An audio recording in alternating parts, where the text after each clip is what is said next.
Hello everybody, you are watching zoology with doctor S K Saini. लोग कहते हैं कि किसी जंग को जीतने के लिए दोस्तों दो चीज की जरूरत होती है, दो थिंग की जरूरत होती है। नंबर एक आत्मविश्वास, नंबर दो उस काम के प्रति समर्पण। तो आपके पास में नीट आपके लिए एक जंग है और आपके सामने 75 डेज है। उस 75 डेज में आप अपना आत्मसमर्पण काम के प्रति और अपना विश्वास आत्मविश्वास के साथ में काम यदि करेंगे तो हम ये जंग आसानी से जीत सकते हैं। तो इसी को हम आगे बढ़ाते हुए सेल बायोलॉजी के टॉपिक को और आगे हम ले जाते हैं। इसमें हमारा आज का जो टॉपिक है वो प्लाज्मा मेम्ब्रेन एक वेरी इंपॉर्टेंट टॉपिक है। अक्सर इससे क्वेश्चन पूछने का प्रयास करता है एग्जामिनर। और क्या है ये प्लाज्मा मेम्ब्रेन, किस प्रकार से अपन इसकी स्टडी करेंगे। तो देखिएगा, प्लाज्मा मेम्ब्रेन जो वर्ड है सबसे पहले यूज किया था जैक्यू प्लॉव, एक साइंटिस्ट है, उन्होंने यूज किया था।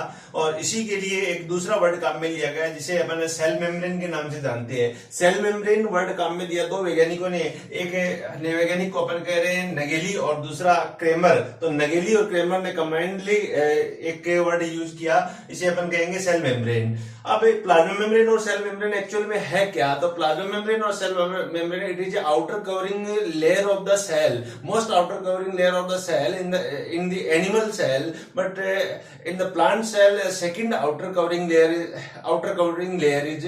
तो यहाँ पर आप देखिएगा प्लांट सेल के अंदर सबसे आउटर कवरिंग लेयर है वो सेल वॉल होती है, लेकिन सेल मेम्ब्रेन है उसके नीचे पाई जाती है। एनिमल सेल की बात करें तो एनिमल सेल के अंदर मोस्ट आउटर कवरिंग लेयर है वो यहाँ पर प्लाज्मा मेम्ब्रेन है। एक प्लाज्मा मेम्ब्रेन के वर्ड की बात की या सेल मेम्ब्रेन के वर्ड की बात की, और ये क्या कर रही है, पूरी सेल को बाउंड किए हुए पाई जाती है। एक सेल मेम्ब्रेन, एक प्लाज्मा मेम्ब्रेन की स्ट्रक्चर देखिए, कोई भी सेल है, मान लो ये एक प्रकार की ये एक सेल है, इस सेल के चारों तरफ पे ये मेम्ब्रेन है, या इस मेम्ब्रेन को आप कहोगे यहाँ पर पीएम कहोगे प्लाज्मा मेम्ब्रेन, या सेल मेम्ब्रेन सीएम के नाम से अपन जानते हैं। एक प्लाज्मा मेम्ब्रेन में क्या कैरेक्टर होते हैं, कौन कौन से कैरेक्टर होते हैं यहाँ? तो सबसे पहला ये कैरेक्टर है कि पूरे के पूरे अंदर सेल के जो ऑर्गेनल्स है, सेल का जो इंक्लूजन है उसको यहाँ पर बाउंड किए हुए रखने वाले जो संरचना है उसको प्लाज्मा मेम्ब्रेन कहेंगे। ये अत्यंत थिन होती है, थिन है और लिविंग है। ध्यान रखना, plasma membrane is a living. Question आता है कि प्लाज्मा मेम्ब्रेन है लिविंग और नॉन लिविंग, तो आंसर होगा यहाँ पर लिविंग है। और इसके अंदर छोटे छोटे पोर पाए जाते हैं, इसलिए अपन कहते हैं एक पोरस स्ट्रक्चर है। तो आप कहोगे थिन है, लिविंग है, इसके बाद में आप कहोगे ये पोरस स्ट्रक्चर है। और इस मेम्ब्रेन का एक विशेष जो काम है, फंक्शन है, ये क्या है, सिलेक्टिव जो मटेरियल है उसको अंदर लेके आती है और कुछ सिलेक्टिव मटेरियल को यहाँ पर बाहर निकालती है, पोर के द्वारा बाहर निकाल रही है, इसलिए अपन इसे कहते हैं सिलेक्टिव परमिएबल। प्रारंभिक तौर पे इसे सेमी परमिएबल के नाम से जाना जाता था, लेकिन बेटर वर्ड के रूप में इसे सिलेक्टिव परमिएबल वर्ड काम में लिया जाता है। तो ये क्या है, एक सिलेक्टिव परमिएबल है ये। और तीसरा जो इंपॉर्टेंट कैरेक्टर है कि plasma membrane is dynamic and it is of fluidity. तो डायनेमिक है, ये गतिक होती है और ये फ्लूइडिटी शो कर रही है, ये तरलता शो कर रही है। फ्लूइडिटी शो करने के लिए इसमें इसकी संरचना में, इसकी स्ट्रक्चर में एक विशेष यहाँ पर ऑर्गेनिक मॉलिक्यूल होता है, इसे अपन कहेंगे फॉस्फोलिपिड, फॉस्फोग्लिसराइड या फॉस्फोलिपिड जिसे अपन कहते हैं। तो वो उसके कारण यहाँ पर ये फ्लूइडिटी शो कर रही है, और फ्लूइडिटी के कारण ये कई स्पेसिफिक कैरेक्टर यहाँ पर शो करती है। यदि ये फ्लूइडिटी शो कर रही है, इसी कारण यहाँ पर कई स्पेसिफिक कैरेक्टर जिसे सेल जंक्शन के नाम से अपन जान सकते हैं, सेल जंक्शन कहते हैं। एक इंपॉर्टेंट कैरेक्टर यहाँ पर बनता है इस फ्लूइडिटी के कारण, जिसे अपन कहेंगे सेल जंक्शन। सेल जंक्शन का मीनिंग है यहाँ कोई भी दो सेल है, वो दो सेल आपस में यहाँ ज्वाइंट रहती है, जुड़ने का काम करती है। यहाँ पर दो सेल को जोड़ने का काम, इंटरकनेक्शन करने का काम यहाँ पर कर रही है, इसे अपन जंक्शन कहते हैं। तो ये जंक्शन जो कैरेक्टर है क्यों बनता है सेल के बीच में, तो फ्लूइडिटी के कारण बनता है यहाँ। इस जंक्शन को अपन कहते हैं डेस्मोसोम्स के नाम से, जंक्शन को डेस्मोसोम या हेमीडेस्मोसोम के नाम से भी जानते हैं। डेस्मोसोम भी कह सकते हैं या हेमीडेस्मोसोम के नाम से भी यहाँ पर जानते हैं। क्यों? ये कौन सा जंक्शन है, दो सेल के बीच में पाए जाने वाले जंक्शन। यदि ये जंक्शन प्लांट सेल के अंदर है तो इसे प्लाज्मोडेस्मेटा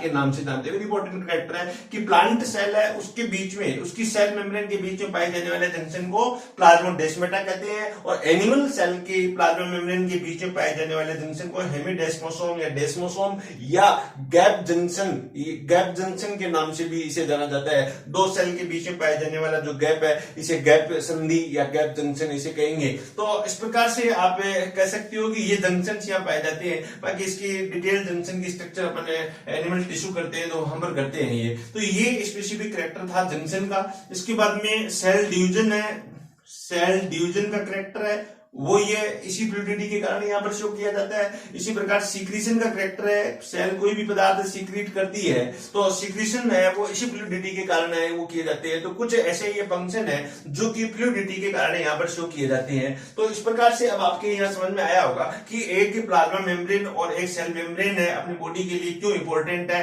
किस प्रकार से ये कार्य कर रही है और किस प्रकार से इस प्रकार की ये जो एक मेम्ब्रेन बाउंड स्ट्रक्चर है जो कंप्लीट सेल को बाउंड किए हुए रखती है। तो इस प्रकार से आप बता सकते हो। एक प्लाज्मा मेम्ब्रेन के स्ट्रक्चर बताने के लिए, एक संरचना बताने के लिए अनेक वैज्ञानिकों ने इसके, अनेक साइंटिस्ट ने इसके मॉडल्स दिए गए और ये मॉडल क्या है, डिफरेंट साइंटिस्ट ने डिफरेंट मॉडल दिए। लेकिन रिसेंटली 2 मॉडल है वो ज्यादा प्रचलित है जिसके बारे में मैं यहाँ चर्चा करूंगा कि नंबर 1 के मॉडल है यूनिट मेम्ब्रेन मॉडल कहते हैं, नंबर 2 मॉडल कहते हैं इसे फ्लूइड मोज़ेक मॉडल कहते हैं। इन दोनों मॉडल के द्वारा प्लाज्मा मेम्ब्रेन के स्ट्रक्चर को बताया जा सकता है, समझाया जा सकता है। यूनिट मेम्ब्रेन मॉडल क्या कह रहा है, यूनिट मेम्ब्रेन मॉडल कह रहा है कि किसी प्लाज्मा मेम्ब्रेन की स्ट्रक्चर है 3 लेयर के द्वारा बनी रहती है जिसमें एक आउटर लेयर है, दूसरी लिपिड बाइलेयर है और तीसरी यहाँ पर इनर प्रोटीन लेयर है। कोई भी प्लाज्मा मेम्ब्रेन है, ये सेल है, इस सेल का यहाँ पर ये प्लाज्मा मेम्ब्रेन का एक छोटा सा हिस्सा लिया और इलेक्ट्रॉन माइक्रोस्कोप से इसको देखा जाए। सन 1950 के अंदर इसकी जो डिटेल स्ट्रक्चर इलेक्ट्रॉन माइक्रोस्कोप से यहाँ देखी गई और उसके बाद में 1959 के अंदर यहाँ पर यूनिट मेम्ब्रेन मॉडल के द्वारा इसे समझाया गया। और समझाने वाला जो वैज्ञानिक था उस वैज्ञानिक को, साइंटिस्ट को अपन कहते हैं रॉबर्टसन। तो रॉबर्टसन ने इसे 1959 में इसे डिस्क्राइब किया था। इसके अनुसार single plasma membrane form by 3 layer, one is outer layer is formed by outer protein, middle layer is formed by the lipids, so called lipid bilayer, and inner layer is formed by inner protein, so called inner protein layer। अब यहाँ पर complete जो plasma membrane की thickness अपन देखते हैं तो complete plasma membrane की thickness है नियर अबाउट 75 एंगस्ट्रॉन यहाँ पर पाई जाती है यहाँ। और इसके अंदर आउटर प्रोटीन लेयर है वो 20 एंगस्ट्रॉन की है, इनर प्रोटीन लेयर है फिर 20 एंगस्ट्रॉन की है और लिपिड बाइलेयर है यहाँ पर 35 एंगस्ट्रॉन की है। तो इस प्रकार यहाँ 40 एंगस्ट्रॉन की टोटल प्रोटीन लेयर है और बीच के अंदर जो लिपिड के बाइमोलिक्यूल्स है वो 35 एंगस्ट्रॉन से यहाँ बने हुए हैं। तो टोटल यहाँ 75 एंगस्ट्रॉन की थिकनेस के साथ में एक प्लाज्मा मेम्ब्रेन यहाँ पाई जाती है। प्लाज्मा मेम्ब्रेन की स्ट्रक्चर जो अभी अपन यहाँ पर बता रहे हैं ये एनसीईआरटी के अकॉर्डिंग एक आरबीसी की प्लाज्मा मेम्ब्रेन की स्ट्रक्चर को यहाँ पर डिस्क्राइब किया गया है। तो यहाँ पर ये कह रहा है कि लिपिड बाइलेयर है, एक मॉलिक्यूल को बाहर निकाला जाए, ये एक मॉलिक्यूल है इसको बाहर निकाला जाए तो इस लिपिड के मॉलिक्यूल के अंदर 2 स्ट्रक्चर यहाँ पाई जाती है। एक आउटर साइड में प्रोटीन की तरफ यहाँ the lipid molecule round structure है जो टुवर्ड टू प्रोटीन लेयर, तो इसे अपन कहेंगे यहाँ हेड पार्ट, लिपिड का ये पार्ट है हेड पार्ट है। और दूसरा पार्ट है जो सेंटर की ओर उन्मुख है, यहाँ पर सेंटर की ओर दिखाई देता है उसे अपन कहेंगे टेल पार्ट कहते हैं। तो एक लिपिड मॉलिक्यूल्स के दो पार्ट हुए यहाँ पर, first is head, second is tail. Head part है ये वाटर के अंदर सोल्यूबल होता है इसलिए इसे हाइड्रोफिलिक हेड के नाम से जानते हैं। और टेल पार्ट है ये वाटर के अंदर इनसोल्यूबल होता है इसलिए इसे हाइड्रोफोबिक के टेल के नाम से जानते हैं। तो एक वेरी इंपॉर्टेंट क्वेश्चन यहाँ पर बनता है कि हाइड्रोफोबिक पार्ट कौन सा है, हाइड्रोफिलिक पार्ट कौन सा है। तो हाइड्रोफिलिक का मीनिंग यहाँ वाटर के साथ लविंग पार्ट है, वाटर के साथ में यहाँ पर घुलनशील पार्ट है तो इसलिए अपन हाइड्रोफिलिक कहेंगे। हाइड्रोफोबिक, फोबिक का मीनिंग डर लगना किससे, पानी से। तो यहाँ वाटर के अंदर ये इनसोल्यूबल है इसलिए अपन इसे हाइड्रोफोबिक कहते हैं। तो ये सोल्यूबल किसके अंदर है, डिटर्जेंट के अंदर, और ऑर्गेनिक सब्सटेंस है उसके अंदर ये सोल्यूबल है। तो इस प्रकार से ये लिपिड की स्ट्रक्चर है यहाँ पर बाइलेयर के रूप में ये लिपिड उपस्थित होती है। तो ये एक प्रकार का जो मॉडल डिस्क्राइब किया था इसे यूनिट मेम्ब्रेन मॉडल या रॉबर्टसन का मॉडल कहते हैं। यूनिट मेम्ब्रेन मॉडल क्यों कहा गया, तो इन्होंने कहा कि जो भी सेल है, सेल के चारों तरफ जो मेम्ब्रेन है इसकी स्ट्रक्चर, और एंडोमेम्ब्रेन सिस्टम जिसके अंदर है, सेल के अंदर है अनेक जो सेल ऑर्गेनल है और ये भी किसी न किसी प्रकार की यहाँ पर मेम्ब्रेन से कवर्ड रहते हैं। तो इस मेम्ब्रेन की स्ट्रक्चर, इंटरनल जो सेल ऑर्गेनल के जो मेम्ब्रेन है उसकी स्ट्रक्चर और कंप्लीट सेल के आउटरी कवरिंग जो लेयर है उसकी स्ट्रक्चर है वो एक जैसी है। उसकी स्ट्रक्चर अपन कह सकते हैं केमिकली प्रोटीन और लिपिड से बनी हुई है। तो इसलिए इन्होंने कहा कि इसमें यूनिटी टाइप दर्शा रही है, इसलिए अपन यूनिट मेम्ब्रेन मॉडल कहते हैं, या इसे पीएलपी मॉडल भी कहा जाता है, या इसे पीएलएलपी मॉडल भी कहा जाता है।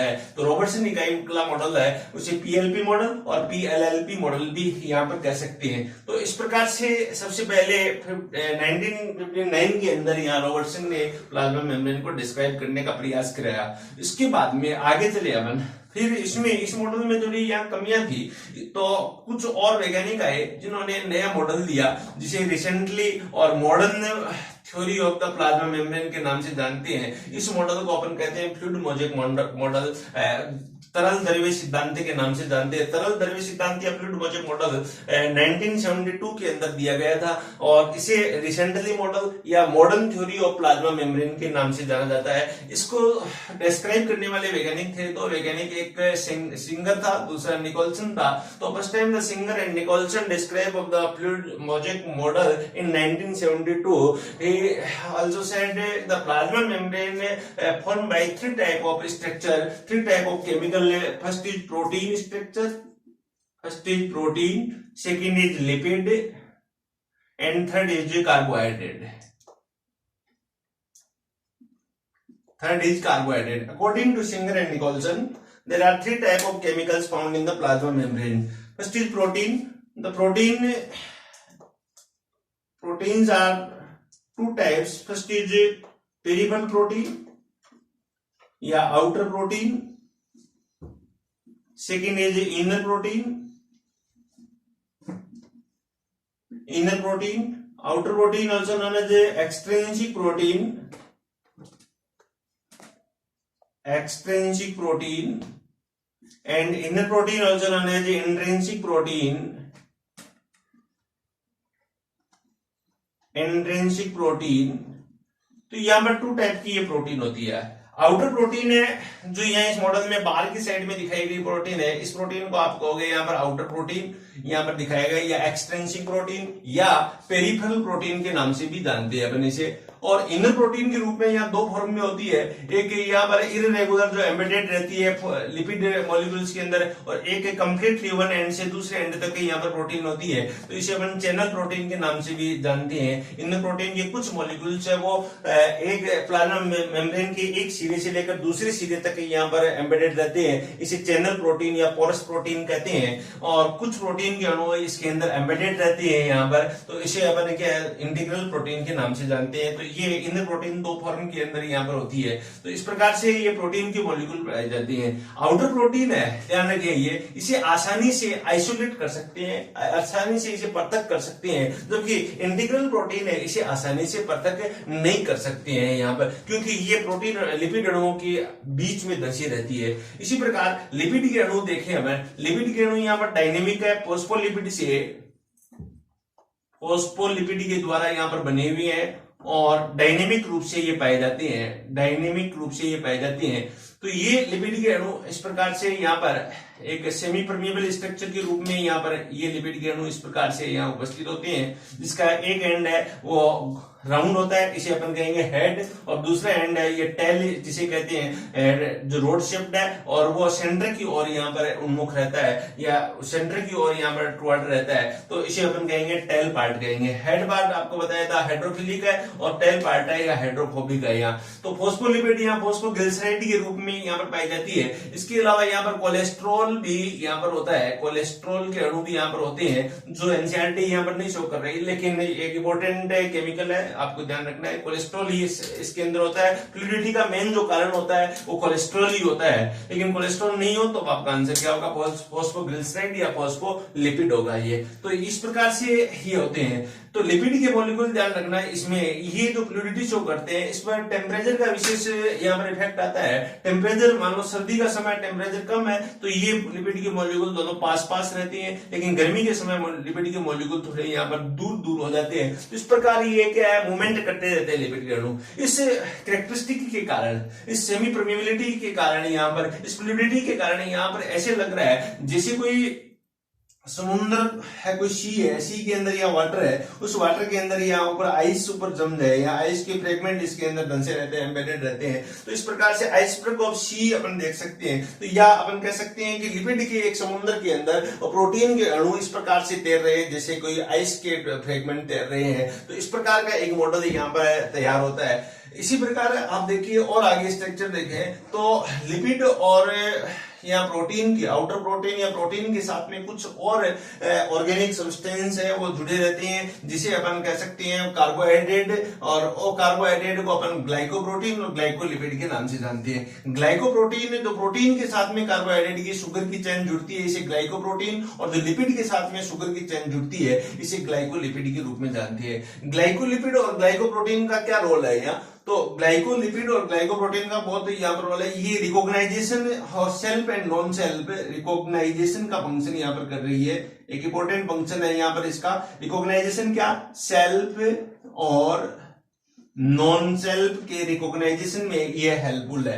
सेल्फ और नॉन सेल्फ के रिकॉग्नाइजेशन का मीनिंग क्या है यहाँ, तो सेल के अंदर अपन ट्रांसप्लांटेशन के अपन ये कह सकते हैं कि एक ही ऑर्गन की सेल है वो दूसरे ऑर्गन की सेल को रिकॉग्नाइजेशन में या हेल्पफुल कर रही है। तो कौन कर रहा है यहाँ, ग्लाइकोप्रोटीन और ग्लाइकोलिपिड है वो रिकॉग्नाइजेशन में हेल्पफुल कर रहे हैं। ट्रांसप्लांटेशन के समय आप देखते हो कि एक ऑर्गन दूसरे ऑर्गन, एक व्यक्ति से दूसरे व्यक्ति के अंदर ऑर्गन ट्रांसप्लांट कर रहे हैं, तो उस समय सेल को रिकॉग्नाइज कौन कर रहा है, तो ये जो शुगर से या फॉर्म प्रोटीन और शुगर के साथ में लिपिड जो बाइंड हो रही है, तो ये जो सीक्वेंस होती है ये रिकॉग्नाइज कर रही है। इसीलिए अपन किसी लिवर सेल को मान लो किडनी के अंदर ट्रांसप्लांट करें तो यहाँ पर क्या है, यहाँ रिकॉग्नाइज करके उसे रिजेक्ट कर देगी, क्योंकि ये समझ लेगी कि अपनी सेल नहीं है। तो इस प्रकार सेल्फ और नॉन सेल्फ को रिकॉग्नाइजेशन में हेल्पफुल है कौन, यहाँ कार्बोहाइड्रेट के मॉलिक्यूल जो यहाँ लिपिड के साथ और प्रोटीन के साथ में यहाँ बाइंड रहते हैं। तो इस प्रकार से के मॉडल को अपन क्या फ्लूइड मॉलिक्यूल मॉडल कहते हैं। एक बात और है यहाँ पर, यहाँ लिपिड के मॉलिक्यूल्स है वो एक कंटिन्यू एक मूवमेंट करते रहते हैं, डायनेमिक होने के कारण, यहाँ पर फ्लूइडिटी के कारण इस मूवमेंट को अपन कहते हैं यहाँ flip flop movement, flip flop movement कहते हैं। फ्लिप फ्लॉप मूवमेंट का मीनिंग है कि कोई भी लिपिड का मॉलिक्यूल यहां से और दूसरी साइड में यहां पर मूवमेंट करके आ सकता है, तो ऐसी मूवमेंट को अपन कह सकते हैं फ्लिप फ्लॉप मूवमेंट, या ट्रांसफर मूवमेंट हो सकती है। ये कोई लिपिड का मॉलिक्यूल यहां से यहां ट्रांसफर हो सकता है, या इसी प्रकार से कोई दूसरा लिपिड का मॉलिक्यूल है एक प्लेस से दूसरे प्लेस यहां पर ट्रांसफर हो सकता है, ये मॉलिक्यूल यहां ट्रांसफर हो सकता है, ये यहां ट्रांसफर हो सकता है, या ये क्या मूवमेंट करके यहां ट्रांसफर हो जाए, या ये यहां ट्रांसफर हो जाए। तो इस प्रकार एक लेयर से दूसरी लेयर में लिपिड के मॉलिक्यूल या अपनी लेयर में अपने ट्रांसवर्स रूप से यहां पर अपने स्थान में परिवर्तन कर सकते हैं। तो ऐसी मूवमेंट को अपन कहेंगे फ्लिप फ्लॉप मूवमेंट कहेंगे, जो लिपिड के अणुओं में पाई जाती है, और ये फ्लूइडिटी यहां पर शो करती है। इस फ्लूइडिटी के कारण मेम्ब्रेन में परमेबिलिटी बनती है, जो एक निश्चित आकार के कणों को बाहर से भीतर ट्रांसफर करने में हेल्पफुल है। तो ये एक जनरल स्ट्रक्चर आप इन दो मॉडल के द्वारा समझा सकते हो। इसका सेकंड पार्ट आता है फंक्शन का पार्ट, वो नेक्स्ट वीडियो में अपन करेंगे। तो मैं जहां तक समझता हूं कि ये आपके यहाँ समझ में आया होगा, और इसे ज्यादा से ज्यादा आप और वाचिंग करें और इसे और आगे से आगे आप भेजें, जिससे बच्चे क्या और अच्छा समझ सके। Thank you very much. इसे शेयर करें, लाइक करें, सब्सक्राइब करें और नेक्स्ट वीडियो का वेट करें। Thank you very much.